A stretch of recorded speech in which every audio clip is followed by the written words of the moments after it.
Welcome, we're so glad that you're here today. I've got a census ready for you to go, and you can call me if you need anything. I am always available to answer any questions that you may have. We're so glad you're here. Has anybody heard this on day one, starting a brand new job as a nurse practitioner? Probably weren't maybe prepared for that, maybe a little overwhelmed because you have no clue what you're doing. It's a little bit nerve-wracking if there's not a structured orientation program at your new job, particularly if you are a new grad NP. This can be very, very, very scary.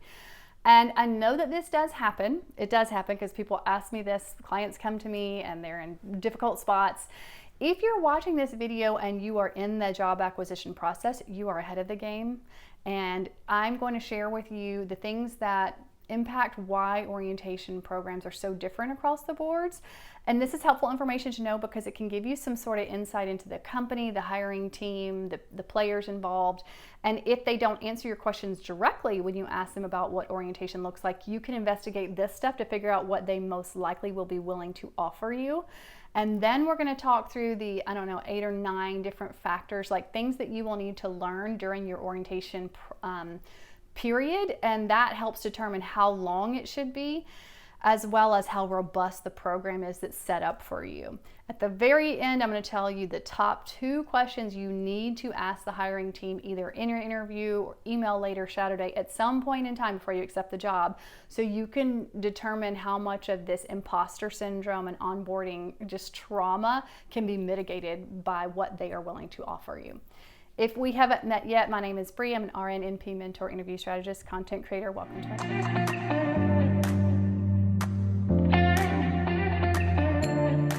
How long is long enough? When will I know that I'm ready? And how in the heck am I supposed to learn all this stuff? These are the top 3 questions that students ask me when they're precepting. And I do also hear this from students who are clients that are coming to me talking about this process as well. Valid fears. We all have the same fear. Does it not help for you guys for me to share with you the questions that people ask of me? Because inherently, we're all the same person. We all have the same anxieties and the same fears. So just know that if you're in this process, you're in a bad orientation or good orientation and you're overwhelmed, you're in the middle of imposter syndrome, you ain't alone, friend. If this is your very first job as an NP, you have even more than the clinical knowledge base factor that makes it so tough. You've also got to learn all of those transition to practice stuff. Remember that class you had to take in school, the transition to practice? It's supposed to help you start shifting your framework from that of being a direct bedside provider to being the provider of the medical care. Very, very, very different. And I think a lot of new NPs, like, they know that this is how it is, this is why they went to school, but I think most people underestimate how challenging even that piece of it is. So on top of all this clinical stuff you need to learn, you got to learn all the daily practice of being a nurse practitioner, how to write notes, how to talk to patients, what you need to follow up on. If you're working in clinic, how do you get more proficient and more expeditious throughout the day so you can finish your work on time and not be there all night? How do you know how to collaborate with doctors? How do you know how to bill? All of these things that are just like the executive, non-face-to-face care that you have to do to take care of other human beings is a piece that I think a lot of people underestimate how long it's going to take to get used to that sort of thing. So all of this can kind of dogpile to make for a very, very difficult trajectory when you are brand new. So you definitely want to go to work for a team that offers a very strong and robust orientation period to allow you time in a safe space to learn how to navigate all of these challenges. Now, not all orientation programs are created equal. Some of them range from the example I shared with you in the beginning, aka non-existent, to highly, highly structured and pretty darn close to looking like a residency or fellowship. Residency and fellowships are different, and I have a video about that if you're interested in that. I'll try and put a link up here somewhere where you can watch that. For those who are super green or just need a lot of options for job placement because your area might be quite saturated, that's a good video to watch, and that's a great place to learn how to become an NP. Okay, so let's talk about some of the factors that impact the robustness of your orientation period. Now, setting is the first thing. if you were, in general, if you're looking at larger organizations or academic centers, they are going to have way more structured programs. They've been doing this for a while. They're sort of in that like mode of constantly training and teaching, and they have access to a lot more resources. So they tend to have much longer time frames, much more supportive periods of time. Also, in general, outpatient settings tend to have a significantly shorter time frame for orientation.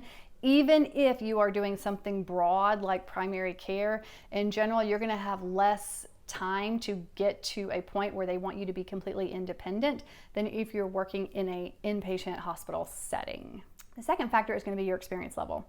These orientation programs, for the most part, are highly variable and are tailored based on what your needs are. That's the whole goal, is to give you what you need. And we all have different learning needs. We all come from different levels of experience. So if you come to a new ICU and you have 10 years working as an ICU NP, you need a very different time frame for orientation than the person who is a new grad. Very, very different scenario. So they are going to be tailored to your needs, or should be tailored to your needs. Third factor is going to be the team's established program. So if this is a smaller team, smaller group, smaller hospital, the reason that they have less structured programs is that they're not hiring very often. People that aren't hiring or having to do the onboarding process very often, they get a little rusty with it. They may not have a complete setup for it. They may not have the ability to provide you with the same rigor of an orientation period that a bigger organization can. They may not have access to sim labs. They may not have a ton of educators. They may not even have a lot of preceptors which have time to properly teach you and bring you on board. They, in general, just kind of lack some direction because they're not having to do this very often, and they've not yet developed repeatable systems when they bring someone new in. They also may be very short-staffed. That could be why there's an open position there, and they just don't have the time to invest in you. And the last piece is time and money. The two strongest motivators for developing any kind of new work initiative. They may not have had time or money to start developing these kind of programs. And let's break it down further. They may not have money in the budget to pay you during this period of time when you're not a producer of the team, when you're not generating revenue independently. They just may not have it in the budget to give you that proper amount of time. They may not have money in the budget for training sites or staff or complementary like virtual programs that some places will pay for. They just may not have that. And they may not have money to pay for ongoing CME for the practitioners who are working there currently. These may be a group of like fairly novice NPs themselves, and they may not have ever had any experience teaching or precepting a new person. So consider this. Why is there a vacancy? In most cases, it's because they need a provider to treat patients. Either the program is growing or someone left. So what that means is the people who are currently working for the team are overworked. They have a lot of workload on their plate. So they're already busy, and then they're going to have to take time to train you because there may not be dedicated staff to do it. So I'm not saying this is right or this is good for you. It's just a fact. They also might need you to start like yesterday. Like they need you to get you onboarded super duper fast. So this is going to push them to push you. The fine line is knowing when they've pushed you past your comfort zone. It's always going to be a little bit past your comfort zone. You're never going to be fully ready. But is it dangerously past that comfort zone? And how do you know what that line in the sand is? That's the challenging piece of things. Hey friends, I'm so glad that you're here. If you are here, you are probably in the same boat I was in 7 years ago, where you're like, I think I should go back to NP school. But the universe isn't giving me any answers and this is a tough choice. That's the boat I was in. I started this platform here to answer all of those questions, to help mentor people in making the decision about going back to school, what to do, how to navigate the waters of school, how to acquire their dream job once they get out of school, because I also, in this process, taught myself how to interview. My husband started that, but I realized that nursing school doesn't teach us how to interview, and it is a very teachable skill, so why in the heck don't they teach us? But once you learn how to interview, you can wow them, impress them in a very competitive market. They will offer you the job over everybody else, and they'll offer you more than they were willing to offer them because you did such an amazing job. I can't tell you how many times people tell me this. So if you're looking for interview strategies, you're in the right spot. I talk a lot about that. I also am a critical care NP, and that is my first love, is taking care of crashing patients. I love the buzz of it. I have always done that my entire career, from ER to ICU, and it is so much fun. If you need help with that trajectory of onboarding as a new grad ICU NP, as many of us do, I love to help flatten out that trajectory as well. I teach critical care topics. I do a lot of that on TikTok, so go check out my, I call them bite-sized teaching over there. And the meat and potatoes are kind of here. I also have a blog on my website, and I have the Acute Care Lab membership, where I do twice monthly lectures in a private setting on Zoom, as well as provide PDF templates to help guide your management of your patients. So if you're looking for any of those kind of resources, you have come to the right place, friends, and I am so glad that you're here. Thank you for supporting the channel and for watching my videos. Welcome. Let's move on to the tasks that you're going to need to check off your list as you go through your orientation process. The first thing is kind of simple, and this is your organizational policies and procedures. You got to learn the way we do things here. If you didn't work for this organization as a bedside nurse, it is probably going to be very foreign to you, and you have to learn all the nuances of what we do and don't do here. And that just takes time. It takes time and exposure. The second part is the most difficult part of becoming a nurse practitioner in a new team, especially if you're brand new NP, and that is the clinical training. If you have a very robust, well-structured education program, you might not need quite as long in your orientation time frame. So this factor can impact the time factor, which is what a lot of people focus on. A lot of people will ask me, how long? Well, I don't know. How long can vary based on the acuity of patients that you're seeing, the scope of practice that you're allowed to do there, like how autonomous, how sick are the patients that they're giving you, how much exposure to all the types of problems you're going to see are you getting, and how good is the education program there. So you want to know, going into it, as much as you can know, what resources are in place for you as a new hire. This is going to range based on what it is that you're doing, right? Super highly focused teams, particularly if you're working in an outpatient setting, and let's say you're doing orthopedics, you may even be working for like a hand orthopedist. You have limited problems that people are going to bring to you. So you can learn it a little faster than someone who's doing a broad overview of things. So stuff like primary care, urgent care, ER, ICU, all of these teams have to know a lot about a lot of different things. And so it's going to take longer. So if you're going into that type of job, you should anticipate a lot more time until you become proficient. Now, what I'm seeing, y'all, this trend now is that a lot of new grads are coming in feeling incredibly overwhelmed. And I felt that way too, but I feel like it's more and more these days. I see this, I hear this a lot. And I put a lot of this back on the onus of the school and possibly maybe not robust clinical experiences. A lot of these students were in school during COVID and didn't have direct hands-on training. So some of it is just, we are in the period of time in which a lot of training is online, module driven, not quite as rigorous, and you're going to feel this when you get into practice. And it's okay, but you have to be the kind of person who is dedicated to your own independent training, right?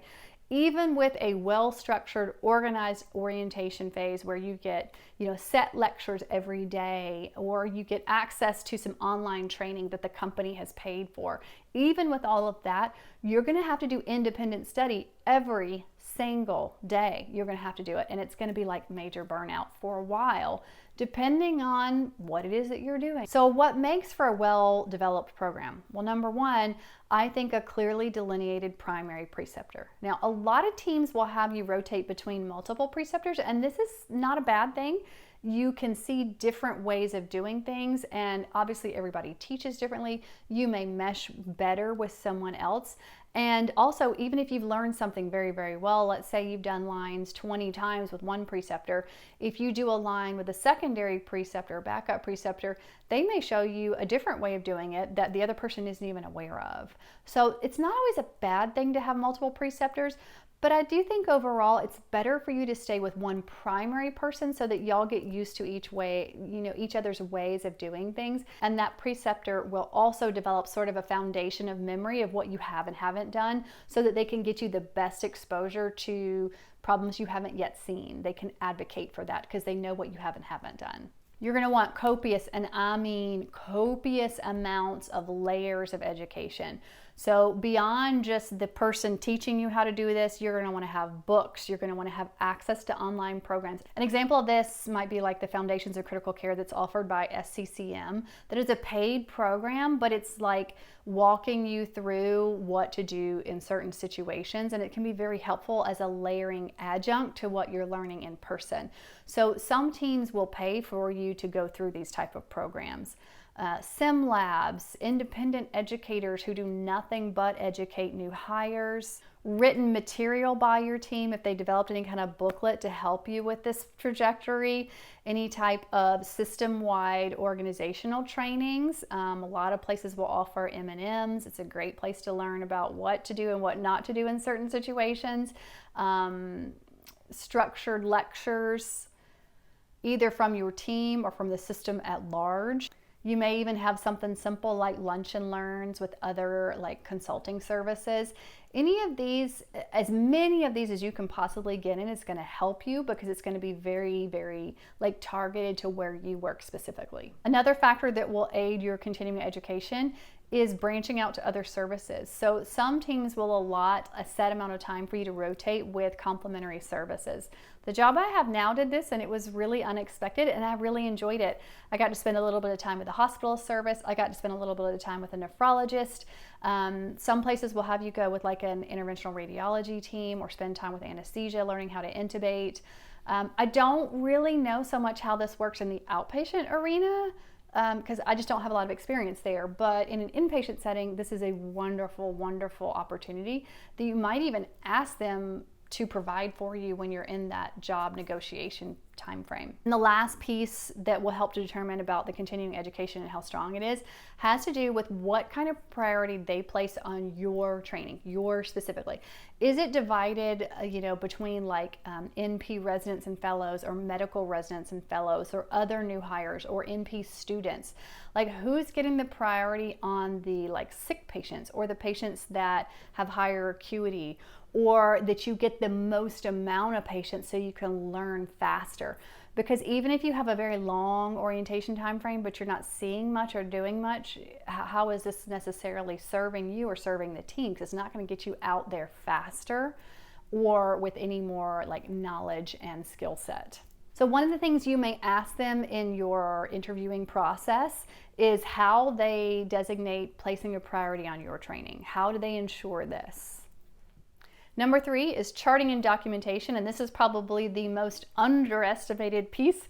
I think as a student, most places now are having students chart in real time on the EMR, but some places don't. When I was learning, I mostly charted on paper, and it took me forever.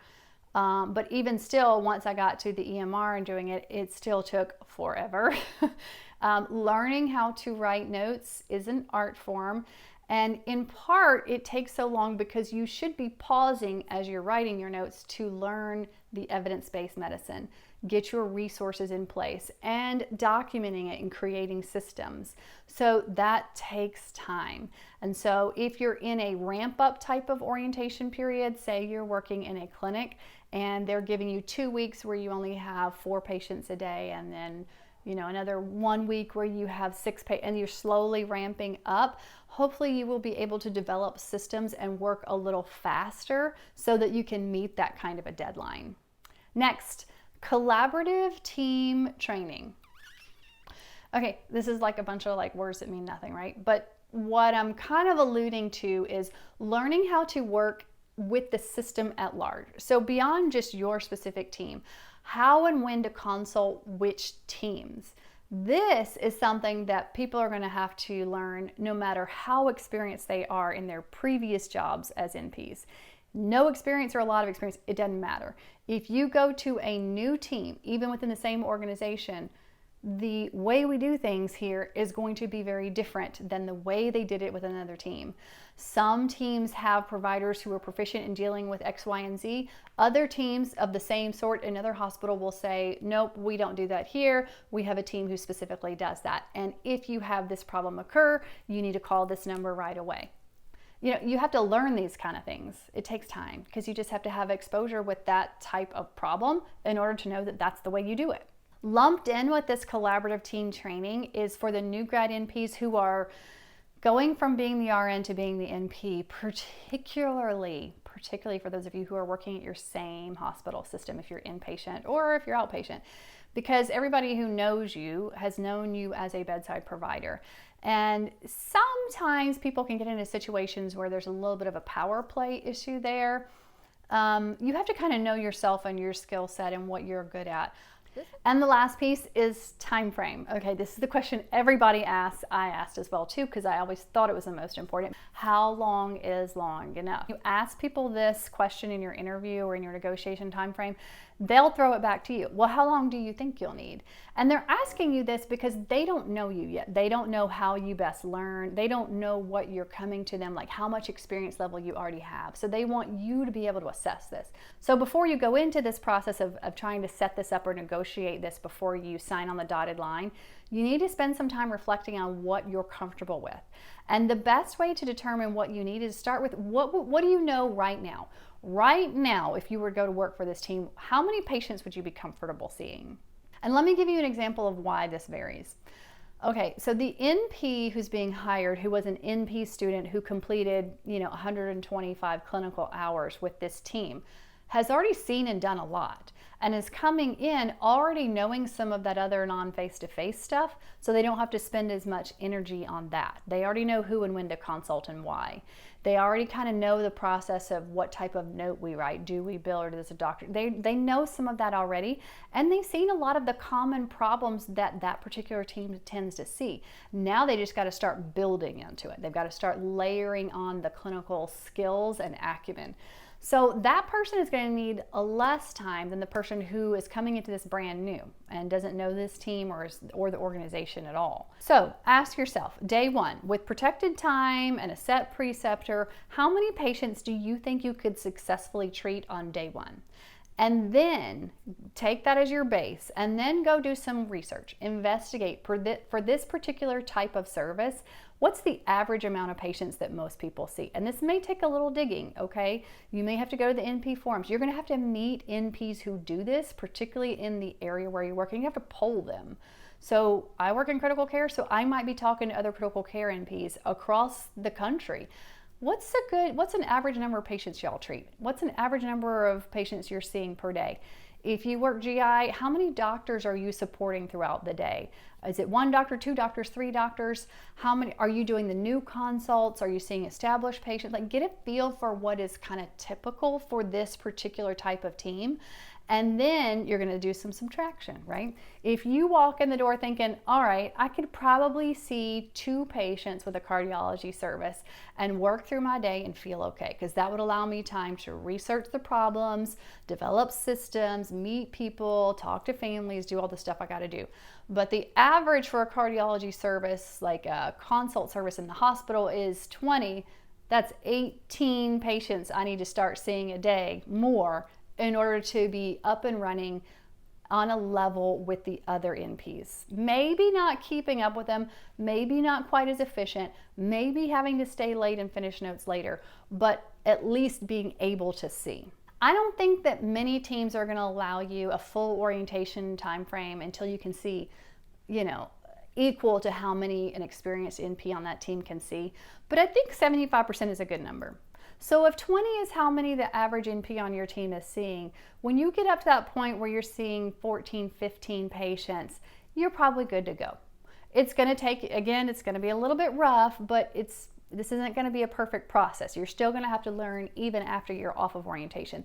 The goal is for you to be able to contribute to the team. It may take you a little bit longer until you fully get there, but they know you're new. They're for the most part going to protect you a little bit and give you less patients, less sick patients, that kind of thing, if it's a healthy team. So here are what I think are the 4 achievable goals that you should shoot for to have mastered by the end of your orientation time frame? One, can you identify who your resources are for support? Do you know who to go to when and why, especially if it is an acute situation? Who do you go to? Can you easily access research and literature to help guide decision making? Number three, do you feel mostly comfortable with the process of caring for people in your specialty?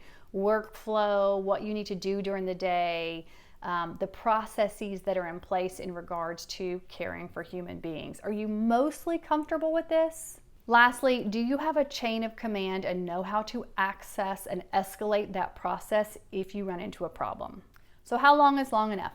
All right, let me give you some broad thoughts and you're gonna have to adapt this to your needs. Number one, outpatient. Okay, you're gonna have less time. It just is what it is. I think most of you are already aware of this. You're not gonna have a lot of time frame. I highly suggest you negotiate this before you sign your contract. Talk through this process. Ask them for dedicated admin time, which you can then use either like on a daily basis or a weekly basis. Maybe it's an hour a day, totaling 5 hours a week, or 4 hours a week on a set day. Some chunk of time in which you're going to sit down with a mentor at your practice and you're just going to go through complex cases. Hey, I had this patient, I wasn't sure what to do. How would you handle it? Run through cases. This is really a big barrier when you work in clinic and y'all are all seeing your own panel of patients. You may only run into people briefly in the hall and not have a ton of time to consult other people when you run into a problem that you don't know what to do about. You may have to make a quick decision, or you have to leave it up in the air and then call the patient later. But it's a little bit more challenging than some of the inpatient orientation where you're literally walking hand in hand with another person all day. I definitely would advocate outpatient wise as well that you fight for a ramp up time frame like we talked about in the beginning, starting with a few weeks with less amount of patients you have to see and slowly working your way up to that. I don't know exactly what a great time frame is for outpatient. I hear people saying anywhere from like 2 to around 6 or 8 weeks. I think it just depends. I don't really know how to advise you guys. I don't feel like 2 weeks is long enough for any job for orientation, but it might not be so bad if you're not seeing a full panel of patients and you have a lot of admin time. You just gotta decide for yourself what you think you can handle. Inpatient, if you're a consult service or you're a specialty team, I think a month is a decent time frame because again, you're going to see the same things over and over again. It won't take you quite as long to get up to that proficient level. You're not going to be confident, okay? The goal is not to get you to be the most confident NP out there in the world. It's going to take a while for you to get there, but at least to be competent and to know those 4 processes that I talked about before about how you know when you're ready.